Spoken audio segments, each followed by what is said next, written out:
who's still inspiring women today, and that's absolutely vital. If she was alive today, she'd probably be, an intellectual, international equal rights campaigner. Hello! Oh my god! Road trip! Oh my god, safety first. I really do. Belts on, and away we go.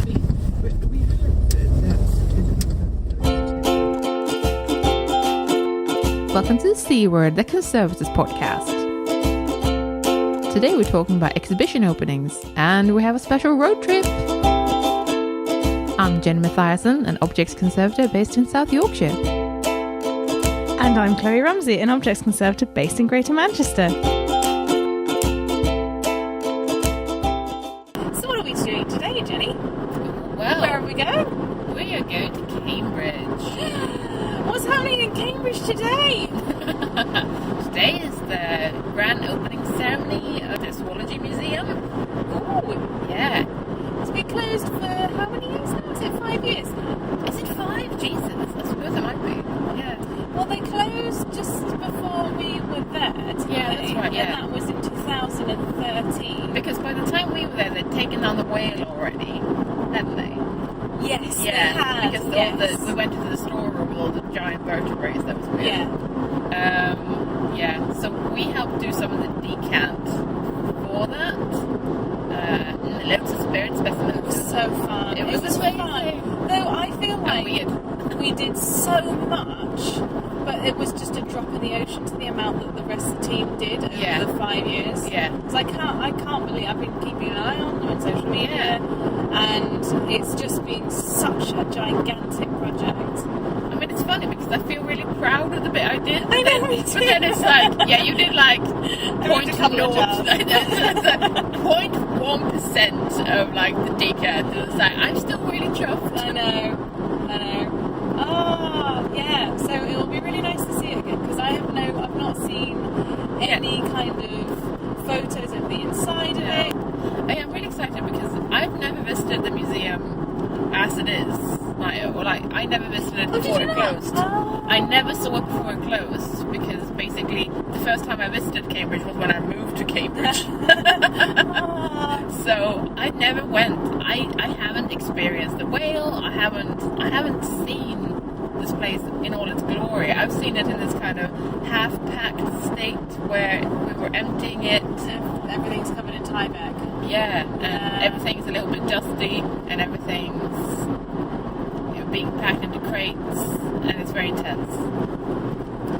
Do you remember we had walkie-talkies and we had call names? I do. I was Kestrel. What were you? I was Jay. That was Yeah. Oh, right. I remember that. Yeah, that was great. Basically, okay, so maybe I should say this for a decant episode, but I don't care. I'm sharing the anecdote.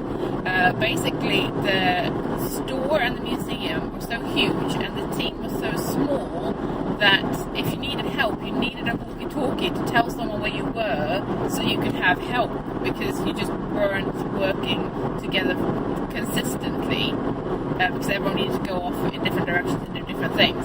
So if you needed help moving a crate or opening some doors or anything like that. I used it because I found a spider once. you had to. There were 2 spiders actually. It was horrible. Amazing. I think I pretty much exclusively used it for, please help me, I'm trapped in a room, let me out. So I have very fond memories of the museum before it closed, because I'm from Colchester, which is only a couple of hours drive from Cambridge, and we were always taken there as kids because cheaper to go there than the Natural History Museum, and my sister and I really liked Natural History Museums, and big dead animals basically. So I think I first remember going there when I was about 10 or younger, and then we went a couple of times after that in the intervening years. So I have very fond memories of the ground sloth and all of the hung-up skeletons and all of that. Obviously before my conservation days, so I just have this fond memory of loads of dead animals in cases all over the place. I don't really remember the mollusks, to be honest. They don't really stick in my head, but each to their own. Yeah. Things that I remember from the decant is upside down blowfish. Yes. Oh, yeah, I remember that. Which is where I learned about upside down blowfish, which is an amazing fact. And then I remember all those little snail shells that looked just like sweets because they were so bright and colourful. They looked beautiful, and I absolutely adored them because nature is so beautiful. And then, of course, you went down to the spirit store and it was like, nature is gross, this is amazing. So, yeah, the entire spectrum. I still have my favourite picture from there, which was, I want to say a bear fetus or something. And it was the most perfect creature I've ever seen suspended in liquid. It was the most perfect, beautiful and peaceful thing. And My favourite bits were any of the jars that said Darwin. oh, yeah. Oh, that was Because that just gave me little chills. That was immense. There's a beautiful, I think, a barn owl or some kind of beautiful tiny owl. Yeah. That was in it. Just changing lanes. That was in quite a little jar, and all of the Darwin jars were the same kind of style. I think I remember. I'll see if I can dig out the photo. Yeah. So I have a bit of news. What was that? Several bits of news actually. It's been all heritage mad recently. Yeah. So, changing lanes. So, apparently there's been a surge in metal detectorist activity around Hadrian's Wall, and they keep digging bits of it up, which is causing loads of damage. Right. So I know that everyone's loving the metal detectorist stuff on Netflix, but it's hilarious. But I've never watched it. I really want to, so I'm going to. But like, calm down, people. It's not okay to just go and dig bits up. Okay. So I hadn't thought even that would be a reason that people would do it. I just thought people like treasure. So they're stealing stuff apparently, and they're disturbing the archaeological layers, all of that. That's not Enough of that. That's not cool. Let's not do that. So some more bad news. Also, I wonder if we're going to the fire in Glasgow School of Art. It is not 2014, it is 2018, and yes, it has happened again.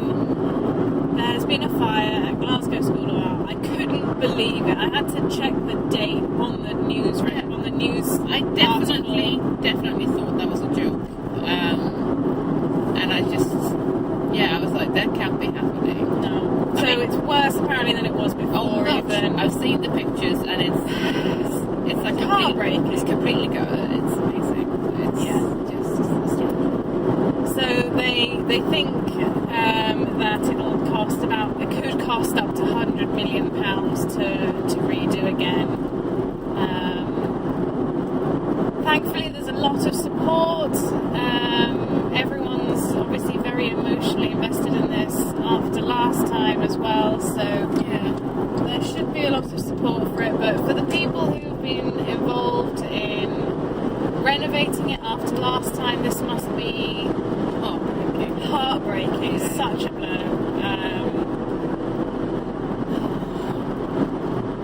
This is so sad. I'm going to happen twice. I know, it's cheerier news, maybe? Cheerier news, yes. So we've got some cheery news as well. So change names. Tintagel, the site of possibly Camelot and King Arthur's seat, if you, as in the fabled king rather than the place in Glasgow in Yes. On that site, they have discovered a window ledge dating to the 7th century with graffiti on it that in multiple languages. I believe I remember different people's names. Yes. In at least 3 or 4 languages. And they believe that this strengthens the idea that Tintagel was a very important port town. Yeah, and that makes a lot of sense, doesn't it? Because otherwise, why would you have that level of like learnedness. Exactly, that diversity of language. But then I was thinking, well, it was a big structure of something. Maybe it was a school. Well, yeah, Where people studied languages. Yeah. I don't know. But I love graffiti though. Historical I graffiti know, is it's the amazing, best, isn't it? So yeah, it's really nice. And that's it with my news. So we've both been involved in lots of exhibition projects and decant projects and all of the other sorts of museum-based things. How many exhibition openings have you been to? Opening events, museum-based events. I'm doing some chin stroking here because I'm trying to... She is. I can verify the chin is being stroked. Yeah. My chin isn't being stroked because I've got my hands on the wheel. I feel like it's more than 5, but less than 10. It's really bad that I can't remember all that. Vague. So vague. How many have I been part of? 1, 2, 3, 4, 5. Oh yeah, no, I was thinking 5 was high, but I think traffic. But I think mine is about 5 or 6 actually. Yeah. Yeah, see, it's more than 5. Yeah. So we are driving down the M11. Everyone's doing their best to... Oh, they're all going off on a turning that says Air Museum. Oh, yeah. But I imagine that's probably not the number of visitors that's going to the Air Museum. Alas. Right, so let's think about which ones we've been to. So we've kind of been to a posh one in London, you and I. Together we've been to a posh one. Yeah, definitely. Do you remember much about that one? Because I mostly remember being really impressed with everything we've done. Seeing it all. Yeah, because I think that's... Obviously, I've been the daughter of 2 artists. I've been to private views before, Oh, yeah, but it's been art ones. Yeah. I've been to a couple of art ones because I know a couple of artists. Yeah. Yeah. But I think it's very, very different to go to one where you can see your objects on display and see, kind of know what it took to get it up there. Yeah. So yeah, that's my main memory of that. And I think we were all museum people as well, so Yeah. we were really well behaved. Actually, there was no kind of... Really well behaved. Well, this is probably the precursor to a small moan. Okay, go for it. Go for it. So, I suppose it's about the nature of an event in an exhibition space, particularly private views or opening events, because that's the topic of the day. Yeah. I think, and this is mainly in my mind because I've recently been to an opening event, and there were a lot of objects on display, open display, and I was one of the people responsible for a lot of them. And obviously, when you put an object on open display, you have to essentially do the juggle of there's probably no case for it, or the artist or owner wants it on open display, or the curator wants it on open display, and you've been in communications with, okay, so there's no case, but there is a barrier, and we have these signs, and it is invigilated, and there's these cameras, and it's, firmly attached, and can't be stolen, blah, blah, blah, blah, blah. And you go through all this conversation, and you imagine visitors in a space, and you think, all right, that's fine. I don't think that that's in any danger. And then you go to an opening event, and if it's a big and popular opening event, there are like 200 more people than you imagined in the space, because everyone is going into the space and they're all excited. Yeah. So that quantities of people, and the difference between behaviours of just a casual visitor and people at an event, I suppose. Oh yeah. Okay. So there was a point where there were so many people in the space, and I couldn't have a glass of wine because I was helping. Obviously, I wouldn't be drinking wine in the space anyway, but I was working. Let's put it like that. But I was also trying to enjoy the event. Yeah. I could not concentrate. I was there with my partner because he visited as well. I couldn't concentrate on talking to him about the exhibition because I was too busy staring at all the people to make sure they didn't touch things. And I got so stressed out. I told someone, please don't use a flash camera on one of the objects in particular. manager came up to me and said, I think we should just go and stand outside because we're both quite stressed. Oh, that's a good definition, though. I know. It was basically saying, all right, the objects are safe. Yeah. We are only anxious. There's nothing that can be achieved by standing in the space and telling people off to take photos or like. For example, things are being touched, like lone objects, or alone objects in particular, being touched or having a photo taken with a woman, and she's touching it. But obviously you can tell a person not to touch an object. Yeah. What if it was a bust of that woman who was touching it? You can't tell that woman not to touch herself. not to touch the object. So I mean, I suppose it depends on who the guests are, because obviously there's a lot of VIP type guests as well. Yeah. And if you're like a stressed out conservator who's walking around shaking slightly, how do you know who you're telling people not to touch? How do you know who these people are? But why does it matter? Like, if someone's putting wine on like a wine glass dangerously near an object in open display, I would tell the Queen not to do it. Truth. I don't back down. No, that's a really, really good point, and I think you're definitely right. But, well, there was no wine in the space, so I think, like, if there was obvious danger to the object, then it's a much simpler call. Like, please don't pull on the object. That's a really simple thing to say. Yeah. But when it's like more nuanced things, so we know that things in museums get touched. So I think and this is definitely going to be an episode next season on touch and museums, we hope. But I think to as a sort of precursor to that, it's good to recognise that obviously there are scales of damage, and we know that if a couple of people touch an object, it's going to be all right, unless they've got like jam on their hands or food colouring or something that you can't get out. Yeah. So an individual touching an object, it's okay to kind of hold it in, don't tell them off, kind of thing. And for an evening of every so often someone, getting too close to an object, that's all right. It's when it becomes like a constant thing, and damage is being caused because, for example, like for 3 months, people are touching something every day. Yeah.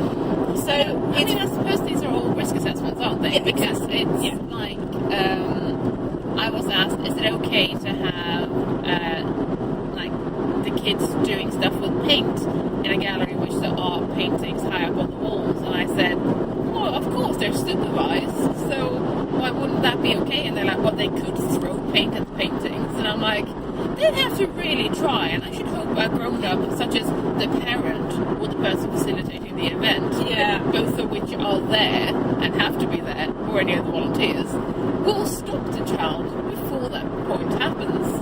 And if it does happen, we will just deal with it. So I won't sort of bitch.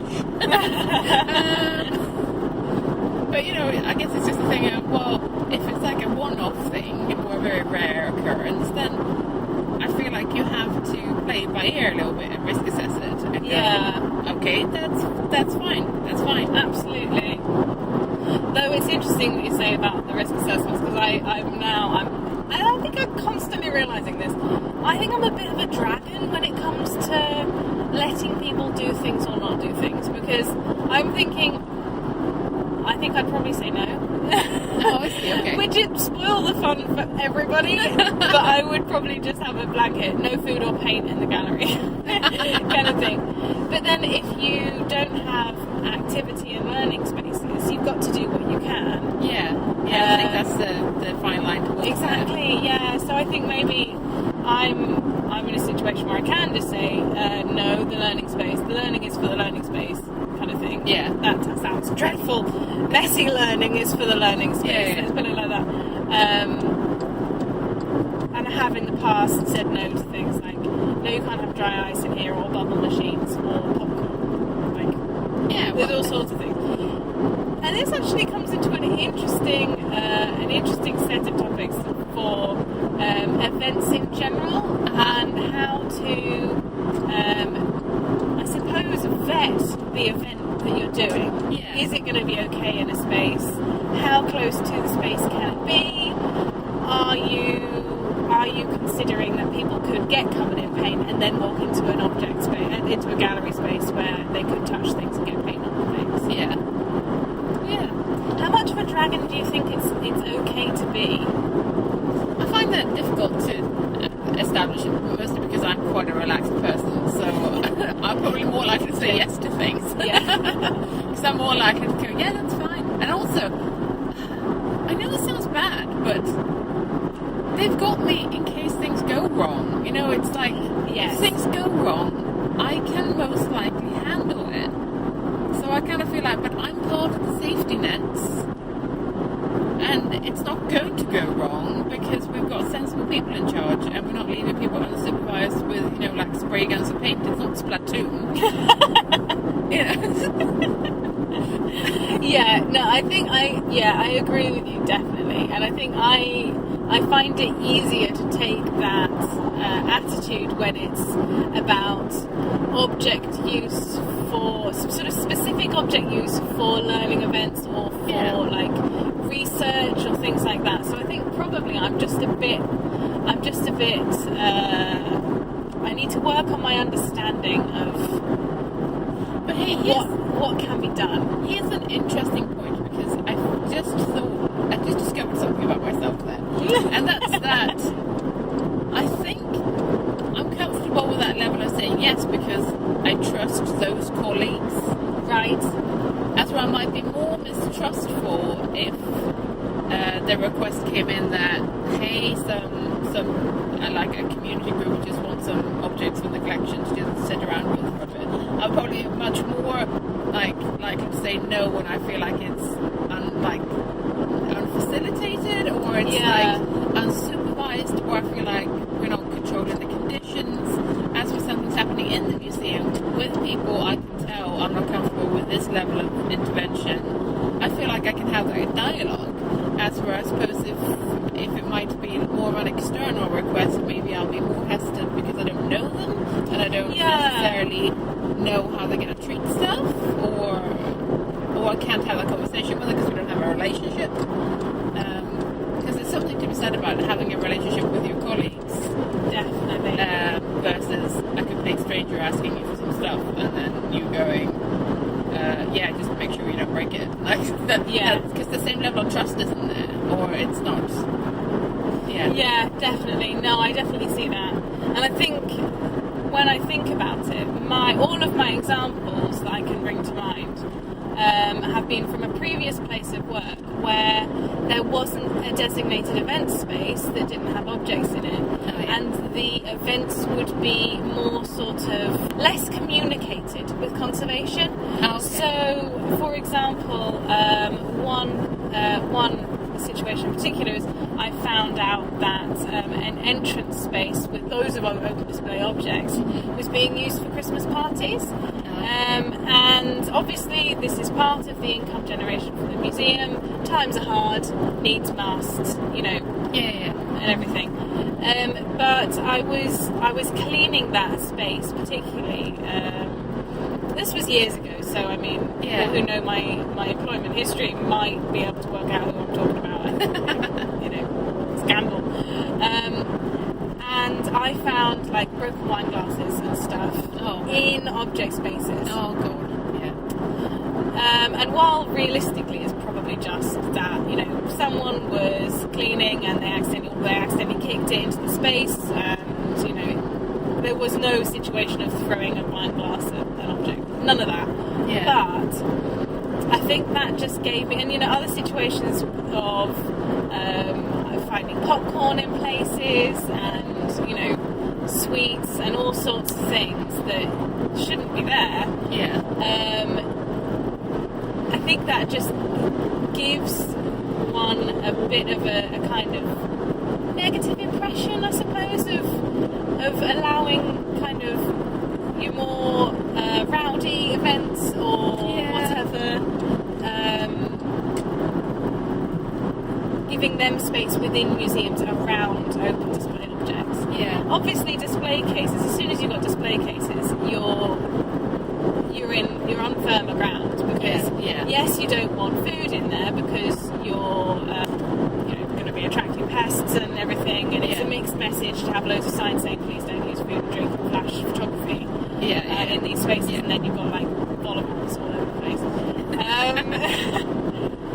But for an event, it's easier to clean up. Yeah.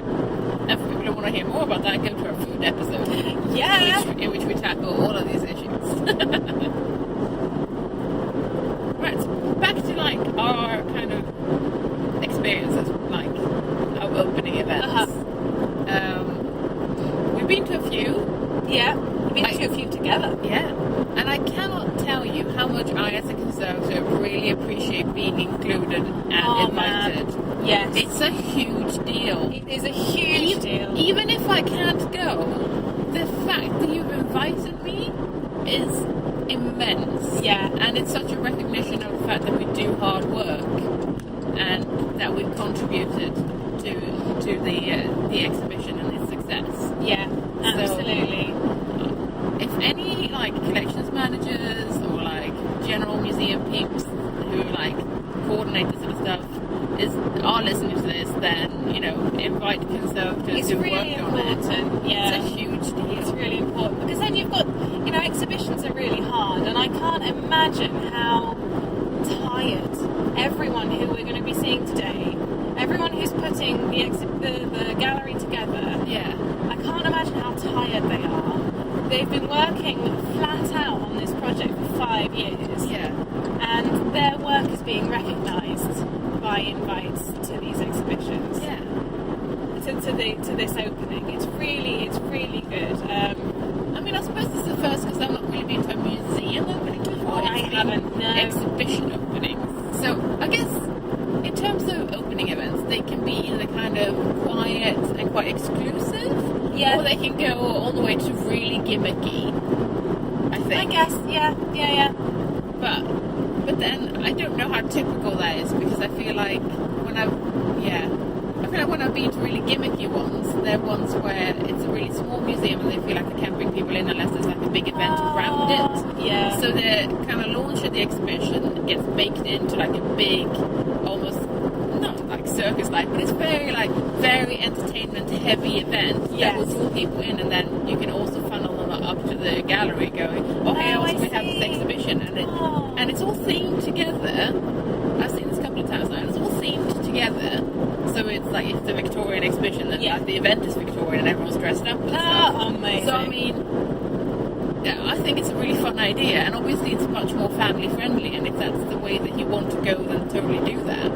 So I've seen some quite gimmicky ones where it's like, hey, we're going to have some performers, and we're going to have people in costume, and the staff is going to dress up, and like that sort of thing, which is it can be really, really fun, and it's very immersive, which can be a really nice thing.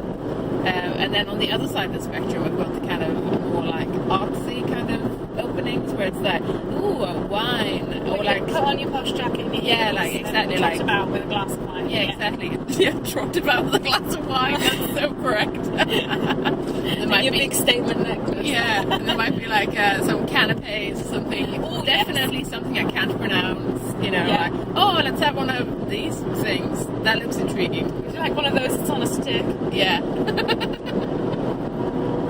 Yeah, so I feel like there's a whole spectrum there, and I've been to a broad range. I think the main gimmicks, I've not ever been to one that has been gimmicky, but I've heard of ones that have had sort of particular famous people to open them. Oh yeah. Which is really, really nice if it's like if it's a particular theme and they're particularly related to that theme, or they support the theme. Yeah.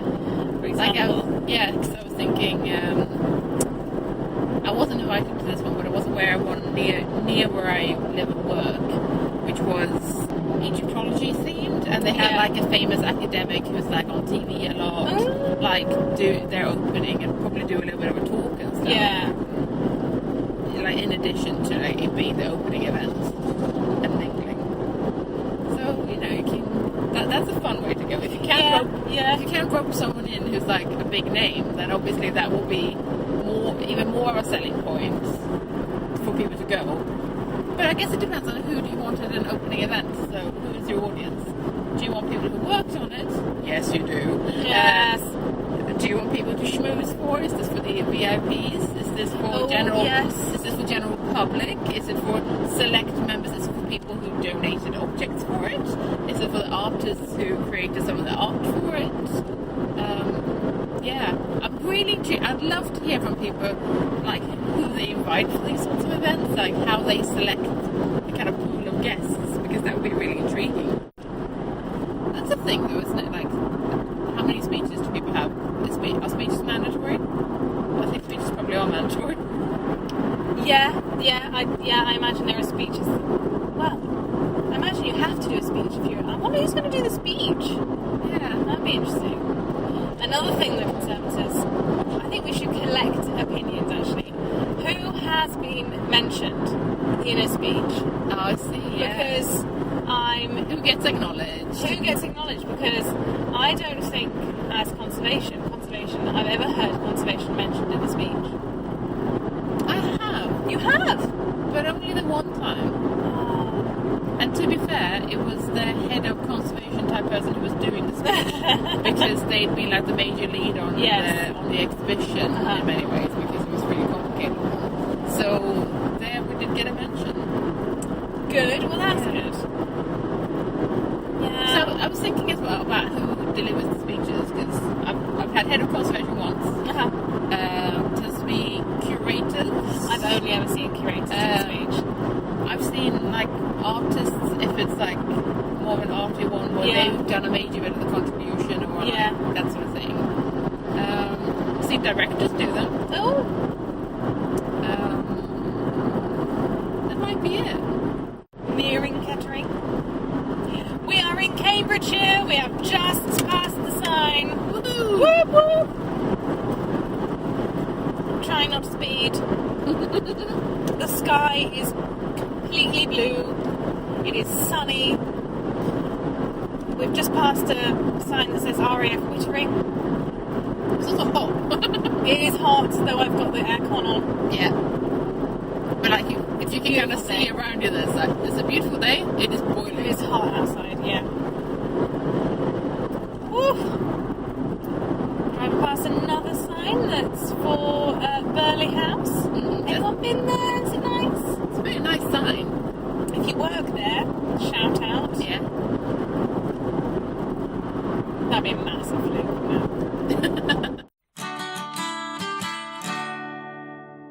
We found Christina. Yes. First time all three of us are together for possibly the first time ever.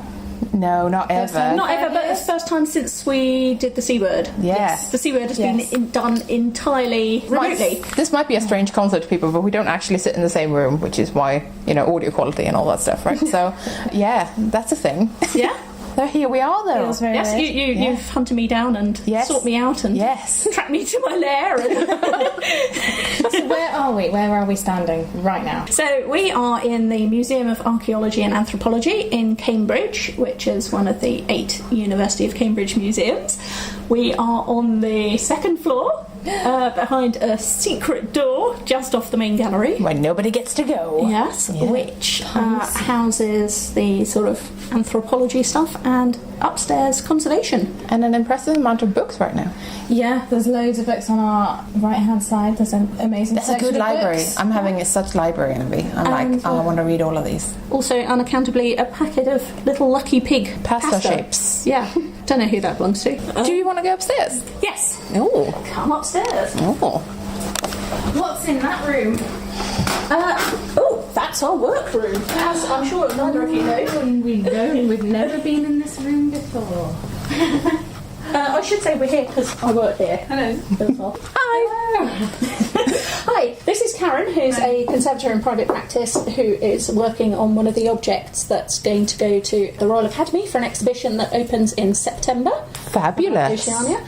Karen, this is Jenny and Kloe. Would you mind telling them a bit briefly about what you're what you're doing? I know you didn't kind of... Wow, what am I looking at? It looks like a figure of a man. It's a vampire, and it's from Vanuatu, and it's a mortuary statue. So this is slightly larger than life, but it represents the man in life. Oh my! And it has his human. So it's fashioned after him to represent him, and it has a human skull in it. Wow! So obviously you treat it like it would human. Yeah, of course. That. So he's very handsome. He's on a wooden frame, and a wooden core frame, and then he's covered with a clay-like paste which they paint. Oh, that's astonishing. So it looks like tattooed skin, sort of, like because of the way the painting. Yeah. So he has plant fibre for hair covered in spider's web. Wow. He has a palm fibre or banana leaf nambas, which is the belt around the waist, and he has a hairband there. There's hair there, basketry work there. He's got an amazing amount of bangles as well. And they're very heavy. These are tortoiseshell, these cuffs here. Oh, wow. I mean, it is quite an incredible object. Yeah. I think there's only one of these in the UK, so it's in this collection, and there are a few throughout Europe. So I've been brought in to do the conservation because the Royal Academy exhibition in September. So at the moment I'm stabilising all the cracks that have occurred. Not necessarily these ones, because we think these are from when it was brought over, or from use in its biography. Yeah. But I'm stabilising all the cracks, and I've done that hand, and you can see the Japanese paper on here is where I've put it all back together again. And then I'm infilling, so I'm working. I've done the two hands, I've done the top of this arm, and I'm just working up through the body now. Wow, astonishing. So this will take 6 weeks to do. Wow. So I hope you enjoy it, because that looks terrific. I am enjoying it so far. As you can see, the arm has had, become detached. I was going to say it's had a bit of an accident. So the idea is that will be reattached. Okay. Using magnets, etc. Oh, brilliant. I was going to ask how you can do that. That's amazing. There's a new material that we use. I use it. I work freelance, I work independent. Yeah. So I've been working at the National Museum of Ireland, and we're using something called Variform, which you're using here, which has a different name. And it's a thermoplastic. So it's coated. It's thermoplastic, and you heat it. You can either heat it in boiling water or by hairdryer, and they're the magnets. Oh my! So the idea is to shape this, and then that is amazing. Hold it on with magnets. And magnets are got very strong pull. Wow! So that then it can be painted over, infilled, and detach again. Astonishing! Love it. So, wow! I learned something new. That's amazing. Thanks very much. Thank you. Thanks so much for talking to us. Thanks, bye. Right, shall we go upstairs? Yes. After you.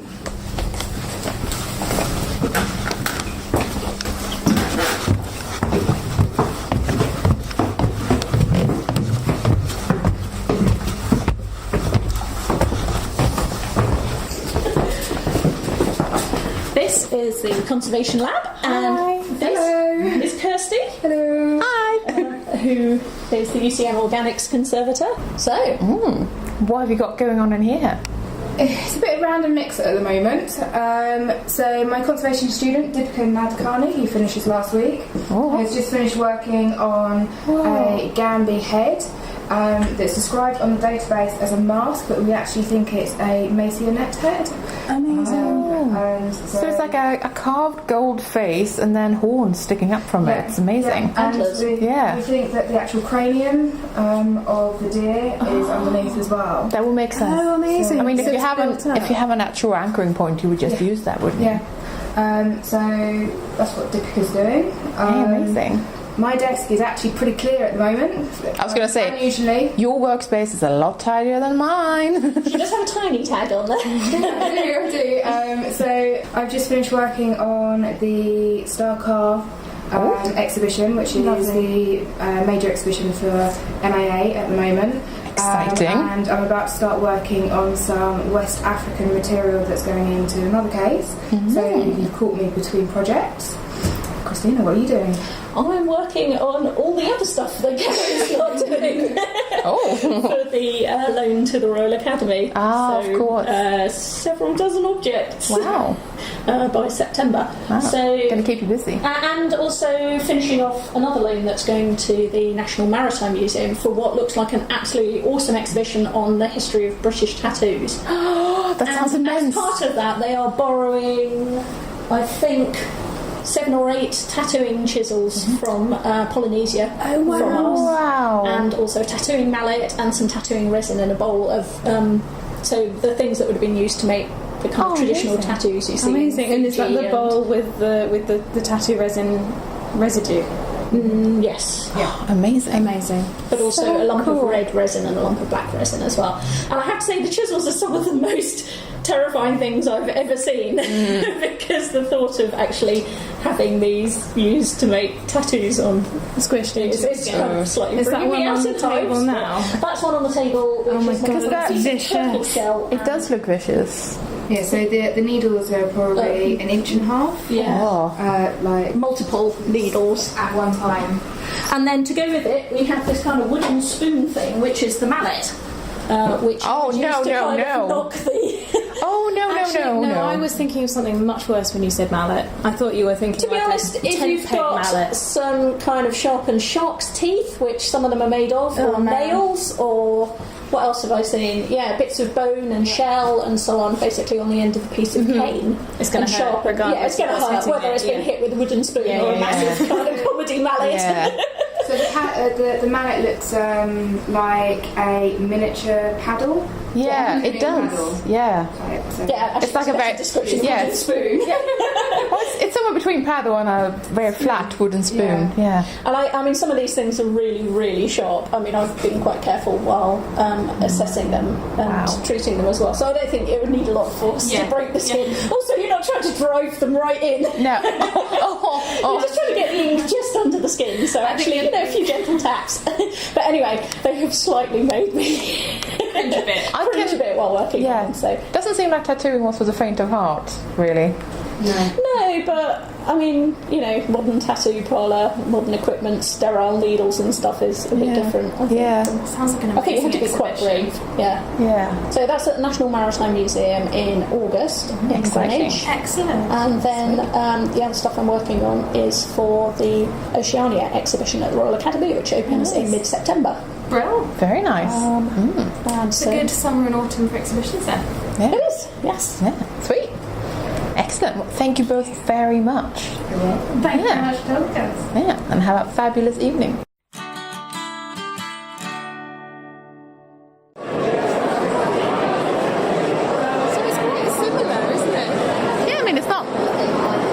It is different, but it's not massively different. But I like that they've kept it, the sort of, because the building is protected, isn't it? I like that they've kept it. Yeah. Like they stayed true to it, but they... Sympathetic, yes. Yeah. To the old design, but everything is so much more sensitively lit and... Yeah, I mean, I guess how I would describe it is that this is much more like good light and like nice glass cases. It's much more transparent and light and kind of brighter than what I remember it being. So that's quite a big deal. I really like there's a beautiful light show on the ceiling with loads of animals. Yeah, I'm getting massively distracted by that. It's like you're underwater and you're seeing stuff from like the bottom of the ocean. So right in front of us are some large megafauna type skeletons. My favourite ground sloth is still there. He's back, and I'm so happy about that. And they're majestically lit as well with sort of work table style things with display cases on top of them. Really nicely fitted in. Yeah, I like the little spotlights. The spotlights are really good. They're really highlighting the specimens. And And the shadows are great. And they've done a really good job. There's an upstairs area that has a sort of slightly more lab type feel, slightly more open display storage. Yeah. Very nice, like wall of spirit specimens, which is very now if you think about natural history collections. Yeah.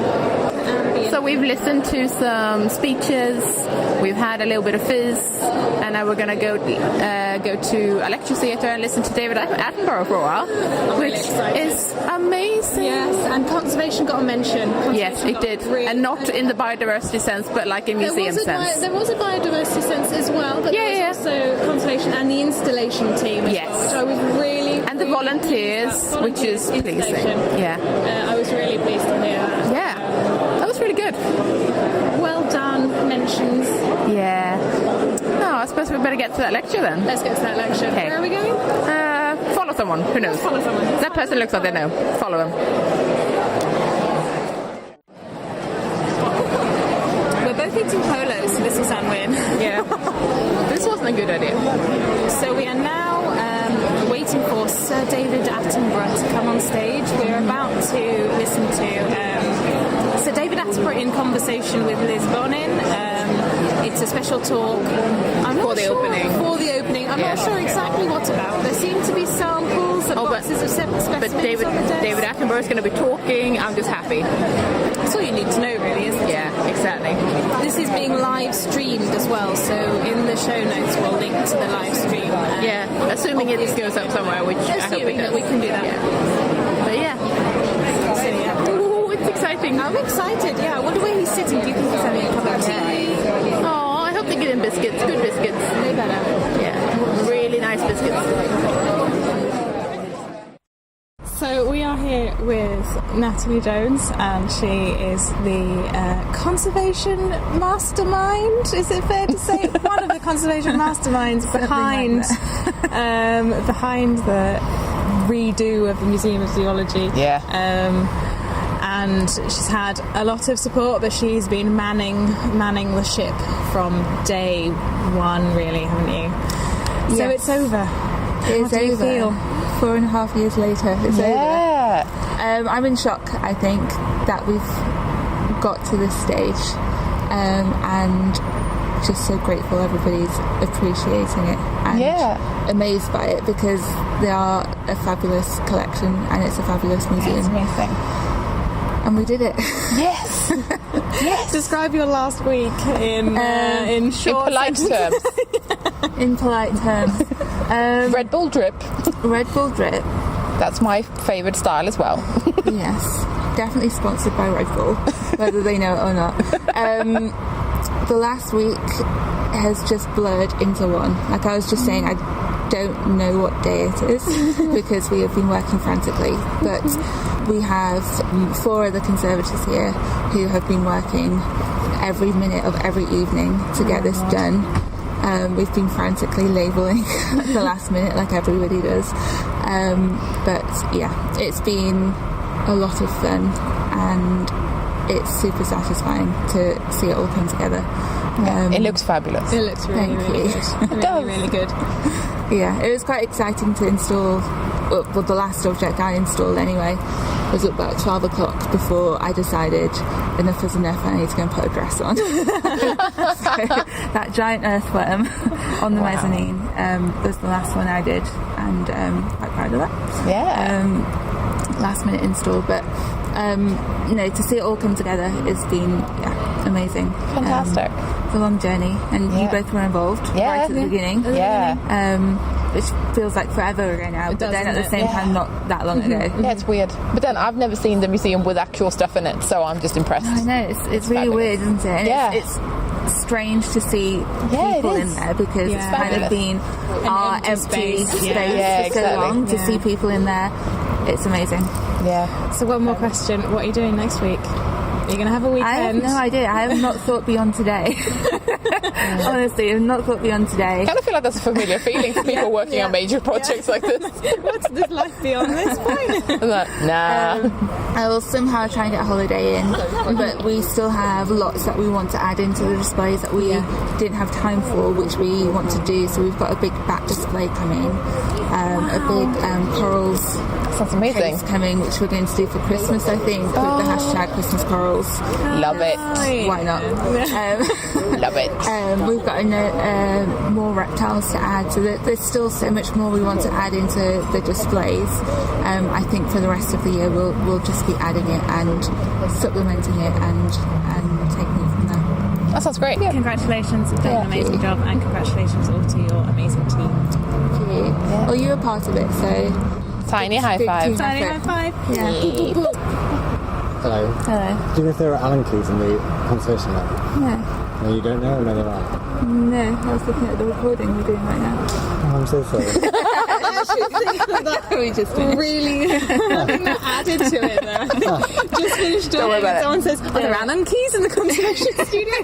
There are teeny tiny Allen keys in the conservation. Whereabouts? In the wooden drawers, third drawer down, on the left.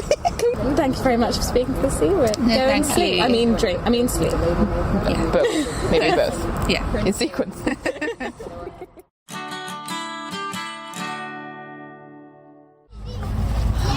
Just walking back to the car. Walking back through Parker's Piece in the sunshine.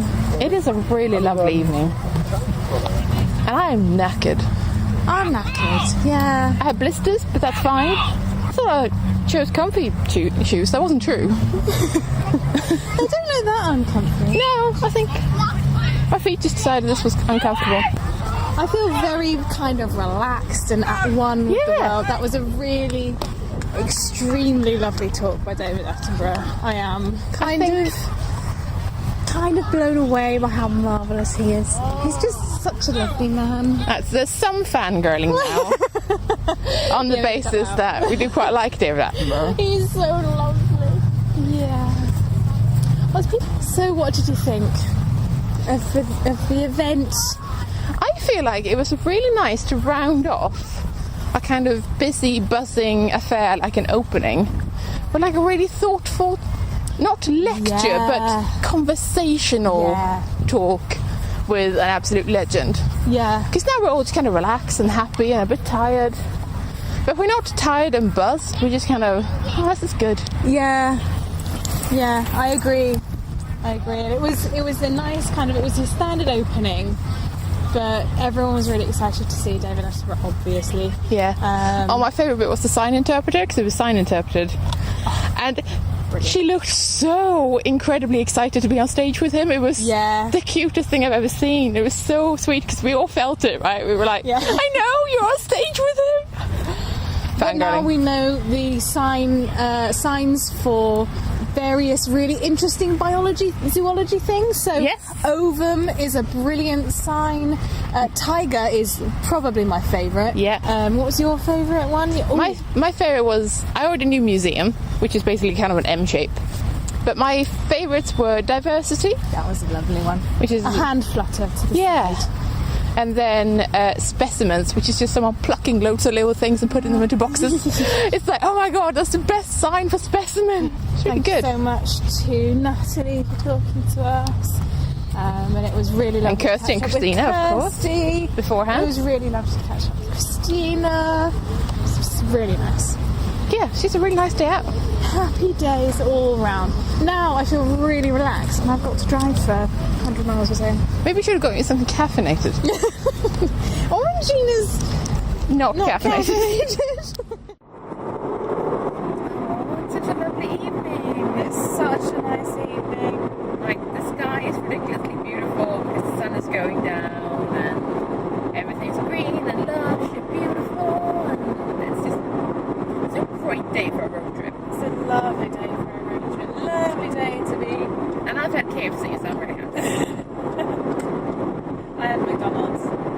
Doesn't say that much. I don't feel that I'm a classy bird. I don't feel that we've eaten real ones. No, we definitely haven't. But that's kind of what you expect on a road trip. Yeah, that's okay. The parking wasn't so expensive as I thought it was going to be. Yeah. Which is always a plus. Yeah. Not bad for Cambridge, basically. No, basically.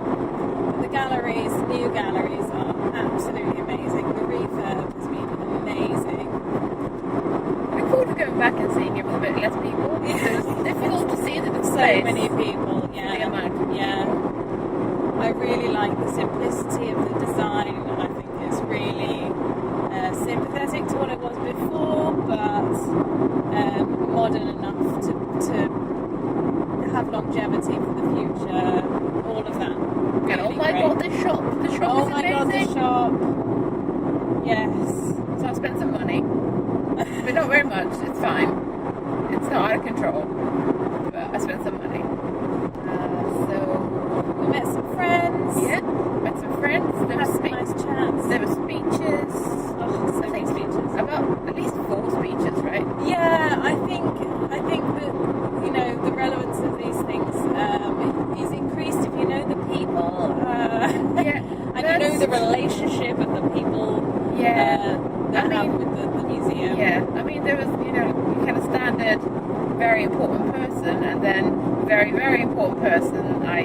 Attenborough because it's kind of the building is named after him, so he was a special guest. And then I think we had 2 funding bodies. Yes, yeah, that was it. Yeah. Oh, and then an important person in the university. Yes. So like there were loads of important people and some funders who were there and just kind of wanted to say, really glad you're doing good things with our money, which is, you know, a nice thing. Yes. Yeah. It amused me. I did hear a gruff old gentleman with a big white beard go in the middle of the speech, just saying quite loudly, "I can't hear a word." Oh, there's always one. Oh, that's kind of fantastic. Actually. I know. That's great. But yeah, so yeah, everyone got through that, possibly aided by some sparkly drinks. There were sparkly drinks. There were no nibbles, there were no crumbs There in were the no galleries. nibbles, and that was something that I expected nibbles.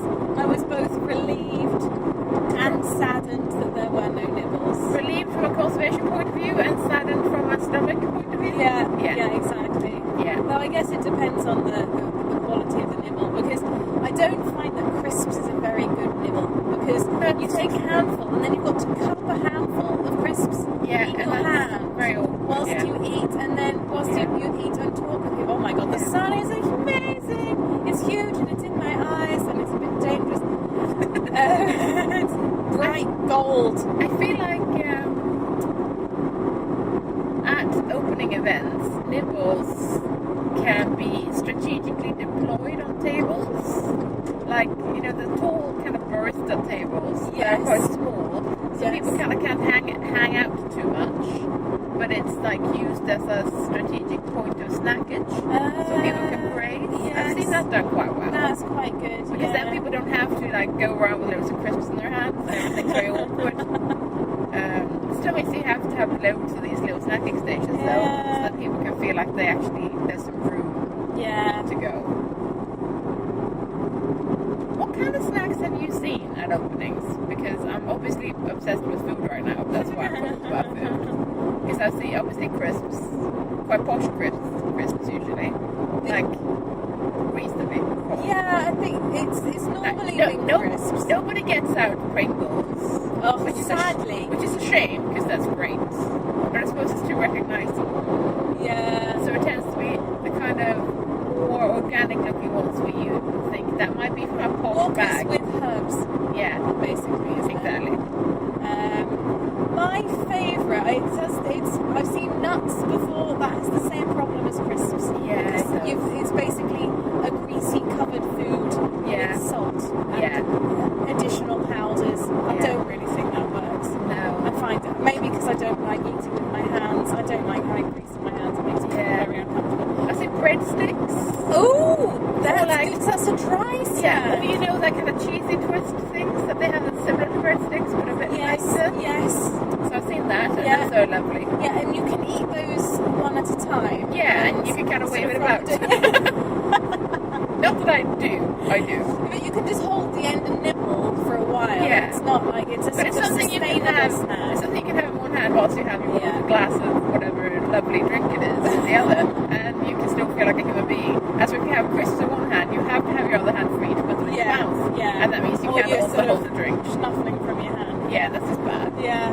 My favourite snack is actually not a great conservation snack. Okay. But they were only provided for outside of the gallery space, which I appreciated. Outside of the space, outside the gallery space. So there were 2 layers of spaces. Okay. Cupcakes decorated in purple, white, and green. That's nice for stuff. the WSPU colours for an exhibition on women's rights and suffrage history. Yeah, I was super But pleased with I had this discussion earlier this week actually, and I made everyone laugh. In that I'm an anti-cupcake person, but it's not that cupcakes aren't lovely, but I think I have this instinctual wish to attack it from above and kill it, and that doesn't really work with nice icing and stuff. It's just push it into my face, and then if you eat it in the proper way, then you have to gently undress it, and then you have to hold it as it crumbles in your hand without the casing on. And everything's just very awkward. suited to eating cupcakes. It's so true.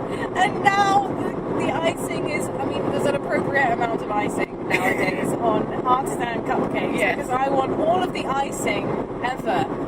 But let's face it, they are so tall. There is no way to eat them. Like you can't get them into your mouth. Like, which angle am I supposed to get it at? And it's just terrible. And I don't want important people to look at me while I do that. Sometimes there's biscuits poked into the icing, and then do you eat those first? I would always eat those first. Yes, obviously, because you need to disarm it. Yeah, exactly. So that's how that works. The sky's bright pink, by the way, just now. Very nice. So basically, I don't think I like cupcakes just as a general thing because it's kind of messy and I don't know how to approach it.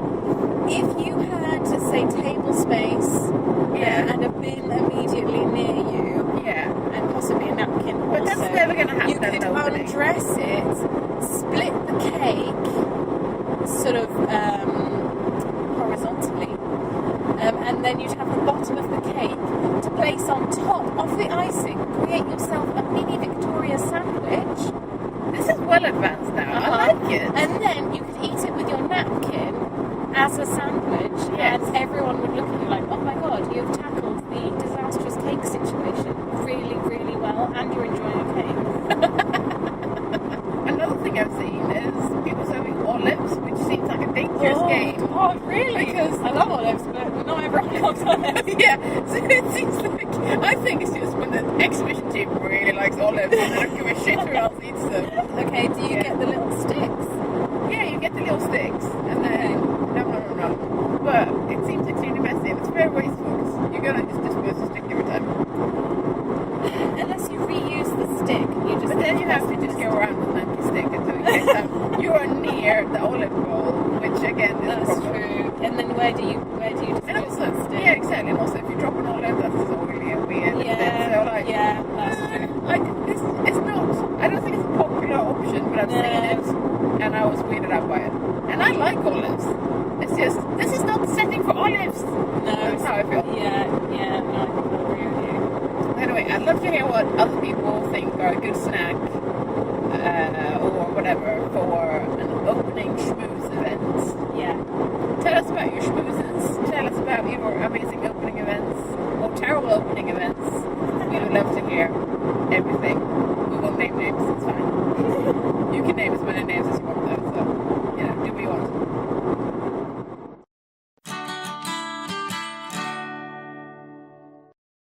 And here we are in the sofa the day after. We're all right, aren't we? We're okay. We're a bit tired. Yeah, a little bit tired. A little bit. So I just thought I'd do some quick comments, questions and corrections just because we had a few. So in the funding episode, we asked people to tell us if they knew of more funding bodies. And Jane gave a shout out to the National Manuscripts Conservation Trust in terms of places to fund conservation. And Tracy wrote in and said that she wanted to mention two organisations which fund conservators' training and placements. The York Consortium for Conservation and Craftsmanship and the Queen Elizabeth Scholarship Trust. So those are also ones that you can seek out if you need funding for things. She says they're both very supportive, fabulous supportive organisations, and she says she's been a lucky recipient of grants from both. So well worth a go, people. And as another fun little thing, basically at a recent clear out, we found that we had a large amount of museums journals from a very long time ago, and as we were trying to rationalise our space, that means that we've gotten rid of the bulk of them. But I've saved a couple, and we've had a little look through. Oh, these are fabulous vintage finds. They really are. So they're from I feel like they're from 1929 up to, what's the latest one we've got? 1955, I think. Let's have a quick 23. Oh, is the earliest. Nice, 23. 23 is the earliest we've got. That's fabulous. And 29. Well, basically, and 52 is the most recent. Excellent. Basically, I sampled a few, and they are most fabulous pieces of their time, right? Yeah. So we've had a bit of a rifle through them. Time capsules. And we found a couple of funny things from them that we just kind of wanted to share, or funny or interesting. Kloe, what have you found? What shall we start with? So we've got... I really liked technical notes on air conditioning. Oh?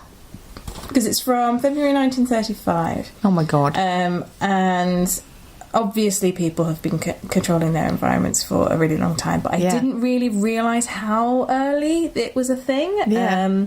So humidity control, it's called, and basically it's a little advert for a type of air conditioning systems. The ideal humidities, as previously people wanted it to be 35 to 90% humidity, and then describes recent work that says it shouldn't fall below 55. Let's see. The range was formerly 35 to 90%, and in undertaking the problem of the Office of Works promised that the relative humidity would not in future fall appreciably below 55%, and that short of providing a refrigerating plant, every effort should be made to keep it below 75%. Oh my. It's a little, I feel like this technical note could really benefit from some graphs or something, but it's literally just a block of text. I really enjoy the adverts as well that you find in kind of the front and the back of them, because they're like, ooh, pristine display cases, showcases of distinction, and it has a mummy, like a mummy and a mummy case in it. I find these so entertaining. I've taken a couple of photos, and I think I'm going to put them on Twitter as some sort of amazing Throwback Thursday thing, because they are astonishingly entertaining, some of them. Oh man! So I really like this because I was looking. One of the things I was looking for when I was looking through them was job adverts, and there are a few, but I could also come across something I didn't expect, which is people advertising themselves for jobs. Oh, do they? That's fabulous. For example... I like that people ask for objects. Like, there are very amusing little adverts in these where it's like, exactly. Hello, I would please like this. Exactly. One of them, yes, here it is. Oxford graduate will accept any... in capital letters, position in museum, brackets natural history, and then it describes this person's experience, continental experience, personal exhibits, modelling, taxidermy, herbarium available, etc. There's also museum post wanted by ex-public school boy, Cheltenham College, school certificate credit in science, age 18 and a half, representative selection of own entomological work, etc. So sweet. And this one I feel like this has not changed to graduate for accept any position. Exactly, that's what I thought. That's why I like it so much. I quite like this one, which is wanted. Position as helper in small museum or assistant in larger or historical building. Well versed in antiquities and archaeology. Middle age, at liberty. That's adorable. So I liked that. I really hope those people got jobs. I know. I hope they did eventually. Museum work has always been hard. Yeah. What else do we have? Let's see if we can find some job adverts. Oh, fair. This is a nice one. So this one is which year is this from? Archaeology. This is from July 1931. Oh, gosh. This is an advert for a keeper of archaeology. City of Liverpool Public Museums are advertising for an appointment of keeper of archaeology. The salary will be a rate of £300 per annum, increased by annual increments of £25 to £400 per annum. The person appointed will be subject to standing orders of the City Council, etc., etc. What else do we have? Applications stating age, experience and qualifications, together with copies of not more than 3 recent testimonials, which, I mean, it seems pretty similar, to be honest. The only thing that isn't similar is another set, and there's a number. Just for context, £300 per year in 1931 is equivalent to a salary of £18,630 in today's money. We're marginally better paid, but not much. Yeah. Okay, so this is 1952 you've got now. 1952. There have been other examples, but the job adverts in this particular edition, which is October 1952, volume 52, number 7, the Museums Association Journal, there are 2, and seeing as there are only 4 adverts, 2 of them request specifically male applicants. Oh. I know. Did you find the one that had a different salary rate for men and women? No, I didn't find it. Which one was that one in? Oh, it might be one of the loose ones that we can look through shortly. It might be. I love that there's an original order form here for the conservation of antiquities and works of art by Plenderleith. It's beautiful. It's very orange. Yeah, it's it's the most astonishing thing, and basically you just send that off and you can have a copy, which is so marvellous. That's lovely. I love paper ephemera.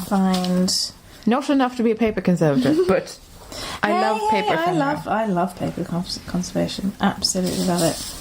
Oh yes, this is the one. So this is from the Museum's Journal, 1957, February. A late advertisement supplement. Appointment vacant, William Morris Gallery. Okay, appointment of art gallery assistant. Applications are invited for the appointment of art gallery assistant at the William Morris Gallery. Collections are devoted to the work of William Morris and 19th century artists. Candidates should possess a good knowledge of art history and have ability for general art gallery work. Salary, clerical division grade 1. Men, £533 to £594. Women, £473 to £594. Thanks. Plus London waiting. That makes me really annoyed. I know it's the 50s, right? But the attitude's still there. The attitude is still there. And I'm going to check how much money this is because it entertains me. Right, so for the men at the lowest pay grade, so for men that will be £12,685 per year. So that's not an amazing salary, let's be fair, but it is an assistant. And for women, that drops drastically to £11,257 per year. So, apparently women are worth less. Thanks, guys. Did we find any other amusing things, or is that? I think that's the bulk of it. I thought a selection of varied things. I'm going to post some of these on Twitter as Throwback Thursdays because these entertain me so much. They're excellent. They really are. But yes, and the advertisements are terrific. They are so wonderfully daft.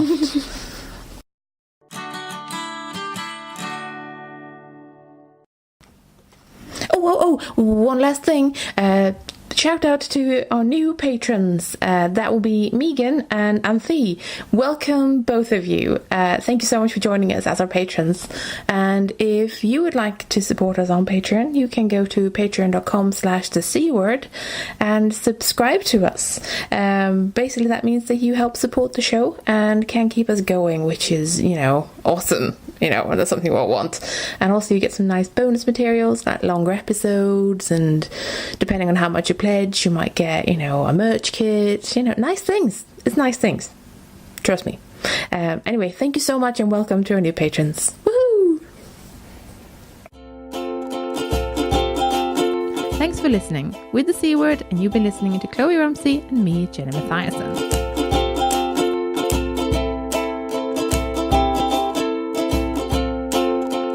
Oh my god, it's the last episode of the season. I can't believe it's the last episode of season 3. Yeah. What happened? Thanks for staying with us through season 3, guys. Thank you so much. Basically, we are back in the autumn. I do think it's September. We said we'd start again with season 4. It is. So, until then, you can check out our website at thecword.show, tweet us at the C Word Podcast, or simply email us on the cwordpodcast@gmail.com.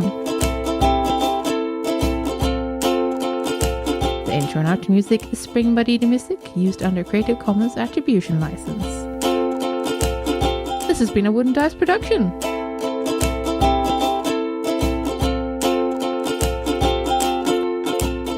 Have a good summer.